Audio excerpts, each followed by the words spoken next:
Bonjour à toi. Est-ce que tu t'es déjà surprise à fuir ce que tu veux le plus? Est-ce que tu t'es déjà surprise à ralentir quand les choses s'accélèrent? À t'inventer mille excuses quand une opportunité elle arrive. Tu sais, cette impression de ne jamais avancer ou de juste te saboter avant la ligne d'arrivée. Vraiment, juste avant que tu arrives à faire quelque chose. Et là, je rebrousse chemin, je reviens en arrière. Je suis passée par là, je passe encore par là parfois.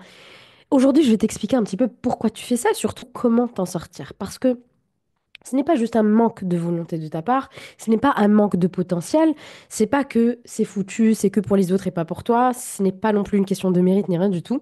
Ce sont juste des mécanismes de protection qui ont besoin d'être compris, évidemment, qui ont besoin d'être vus, qui ont besoin d'être dépassés. L'autosabotage, qu'est-ce que c'est? L'autosabotage, c'est quand euh, tu fais exactement le contraire de ce que tu voudrais de manière consciente. Je veux réussir, mais je procrastine. Je veux aimer, mais dès que l'amour frappe à mes portes, je repousse. Je veux gagner beaucoup d'argent, mais dès que j'arrive à un plafond de verre, j'ai peur et je reviens en arrière. Je veux changer, mais dès que je dois passer à l'action, je reviens toujours en arrière et je me dis, ah non, vaut mieux pas.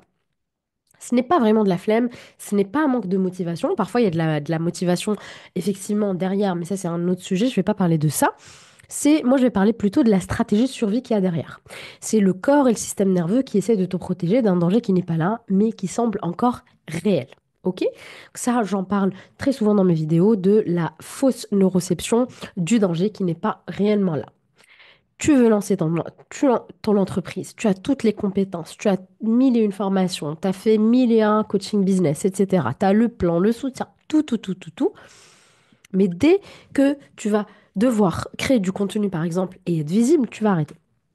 C'est pas assez bien, les couleurs sont pas bonnes, la police n'est pas bonne, il y a toujours plein de trucs, ok? Et pourquoi? Bah parce que il y a des peurs derrière. Il y a une peur d'être vue, par exemple. Tu te faisais rabaisser quand tu étais petite, quand tu t'exprimais. Alors, ton inconscient, et ton corps évidemment, va te dire, ne bouge pas. Stop, stop, stop, stop, stop, stop. Reste là, c'est beaucoup plus sûr. Pourquoi est-ce que tu t'auto-sabotes? Parce que ton cerveau veut te garder en sécurité. Aussi abstrait que cela puisse paraître, aussi incohérent que cela puisse paraître. Il préfère ce qui est familier à ce qui est bon pour toi. Le système nerveux va toujours choisir l'enfer familier plutôt que le paradis qu'il ne connaît pas.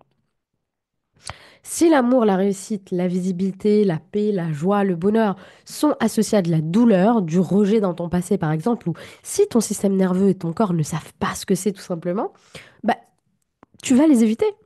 Tu vas les éviter. Si par exemple, admettons que tu as toujours vu ton parent, on va dire ta mère, s'épuiser pour réussir. Travailler, travailler, travailler pour réussir.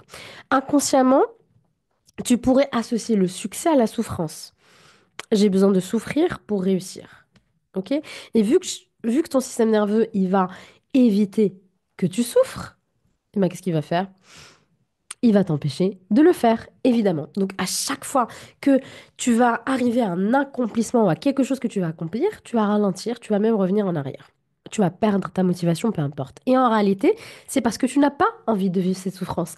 Évidemment, ton cerveau, il cherche à te protéger, il n'a pas envie que tu souffres. C'est normal. Ça, c'est ton cerveau. Ce sont les mécanismes de ton cerveau. Il peut y avoir également des croyances limitantes qui sont évidemment inconscientes, qui viennent de ton enfance, qui viennent du transgénérationnel, peu importe d'où ça vient. De tous les types possibles. Je mérite pas, je vais échouer. Si je réussis, les autres vont m'abandonner. Si je réussis, les autres vont me faire du mal, etc., etc. Ces croyances, tu ne les as pas choisies. Elles viennent souvent de ton enfance, de ce que tu as vécu, entendu, euh, vu, vécu, entendu, voilà. Dans mon programme sur l'enfant intérieur, dans le module 1 ou 2, je ne me rappelle plus, je décortique toutes les croyances que tu as pu hériter, les conditionnements que tu as pu hériter de ton enfance, parce que, mine de rien, c'est très, très important. Et il y a une troisième raison. Donc, pourquoi tu t'auto-sabotes? Je répète, pour te garder en sécurité, ton système nerveux veut te garder en sécurité, les croyances limitantes, et tu es loyal à ton ancien toi. Donc, on va parler des loyautés inconscientes à tes ancêtres. Donc, si mes ancêtres ont souffert, par exemple, Je vais souffrir aussi, donc il peut y avoir des choses comme ça, mais il y a quelque chose dont on parle un peu moins, c'est la loyauté envers ton ancien toi. T'as l'impression que si tu changes, si tu vas vers une nouvelle version de toi, tu trahis un petit peu l'ancienne qui tu étais. Et puis cette partie de toi ancienne peut se sentir oubliée, rejetée, trahie. Il y a besoin de la sécurité, de la sécuriser, de lui dire, je suis là pour toi, mais j'ai besoin d'avancer. Mais ça ne veut pas dire que tu ne mérites pas d'exister ou ça ne veut pas dire que je t'oublie. Très, très, très souvent, il y a un conflit intérieur qui se passe entre la personne que je suis en train de devenir et la personne que j'étais. Quand on parle de transformation, quand on parle de changement. Ok? Tu peux te dire inconsciemment, mais j'ai toujours vécu comme ça et j'ai réussi à survivre. Pourquoi on va changer tout ça? Mais parce que tout simplement, t'as pas envie de survivre en fait. T'as envie de vivre. Ok? Parlons du rôle du corps. Quelque chose dont je parle très souvent, tu le sais si tu m'écoutes souvent. Et c'est là que ça devient intéressant. Tu peux pas guérir l'autosabotage uniquement avec ta tête. Si tu m'écoutes souvent, tu le sais. Il y a besoin d'impliquer ton corps. Ton système nerveux est programmé pour réagir au danger. Un danger qui est réel ou un danger qui est perçu en fonction de ton histoire, de tes racines, de plein de choses. Et il faut lui montrer par l'expérience que c'est OK d'avancer, que c'est OK de marcher, que c'est OK de guérir, que c'est OK de changer, etc. Un petit exercice rapide pour toi. Pense à une situation où tu t'es saboté. Tu peux mettre pause cette vidéo pour réfléchir à une situation plus ou moins récente. Tu choisis n'importe quelle situation où tu t'es saboté. Ou t'as annulé à la dernière minute, ou t'as dit non, ou t'as rebroussé chemin, ou t'as pas continué quelque chose, peu importe. Pense à ces situations et vraiment mets ta conscience dans ces situations et essaye de vivre cette situation et observe ton corps. Est-ce qu'il y a de la tension? Est-ce que tu ressens de la tension? Oui, à quel niveau? Est-ce que tu as envie de fuir? Est-ce que tu as mal quelque part? Est-ce qu'il y a un endroit de ton corps qui se crispe? Et reste avec cette sensation-là, inconfortable. Et si tu n'arrives pas à trouver de sensation corporelle inconfortable, va vers une autre situation alors où tu es un peu plus inconfortable, juste pour que tu puisses faire l'exercice. Et une fois que tu as trouvé cette sensation un tout petit peu inconfortable pour ton corps, va pas dans une situation qui te déclenche vraiment, mais un petit peu inconfortable pour ton corps, où il y a de la tension, il y a quelque chose qui crispe à l'intérieur de toi, ferme les yeux, prends quelques respirations, deux, trois respirations, et juste dis-toi, je suis en sécurité. Et répète-toi cette phrase, je suis en sécurité, je suis en sécurité. Et sens-toi t'ancrer dans ton corps de plus en plus. Tu peux par exemple te tapoter, tapoter ton corps. Tu peux faire de l'EFT si tu connais, j'ai des séances de EFT sur ma chaîne. Mais juste tapoter, juste pour dire, tu peux même te tapoter sur tes cuisses avec un mouvement comme ça, à droite, à gauche, à droite, à gauche. Ce sont des mouvements qu'on fait en EMDR. Juste pour dire à ton corps, je suis là, pour qu'il y ait un toucher corporel. Ok? Tu peux bouger doucement aussi, tu peux bouger de droite à gauche. Ce sont juste des petits gestes qui rassurent un petit peu ton corps pour qu'il puisse être là, ici et maintenant et respire là, tout de suite, je suis en sécurité. Ok? Comment arrêter l'autosabotage? Je vais te proposer 5 étapes pour sortir de ce cycle d'autosabotage. Comme d'habitude, on va commencer par la prise de conscience. Donc, mets de la conscience sur ces schémas. Donc, à chaque fois un instant pour noter tous les moments où tu ralentis, où tu annules quelque chose, où tu fuis, où tu dis non, où tu as envie de le faire, mais voilà, pose-toi toutes ces questions-là. Et prends un moment pour te poser intérieurement la question de, pardon, qu'est-ce que j'essaye inconsciemment d'éviter? Qu'est-ce que j'essaye inconsciemment de fuir? Regarde les réponses que tu as, peu importe si elles font, si elles ont du sens, si elles n'ont pas de sens. Mais à chaque fois, prends du recul pour identifier ce qu'il peut y avoir derrière. Ok? Donc ça, c'est la prise de conscience qui est très importante. Deuxièmement, essaie d'identifier la peur, les peurs sous-jacentes. Est-ce que tu as peur d'échouer? Est-ce que tu as peur d'être jugé? Est-ce que tu as peur d'être seul? Est-ce que tu as peur de réussir?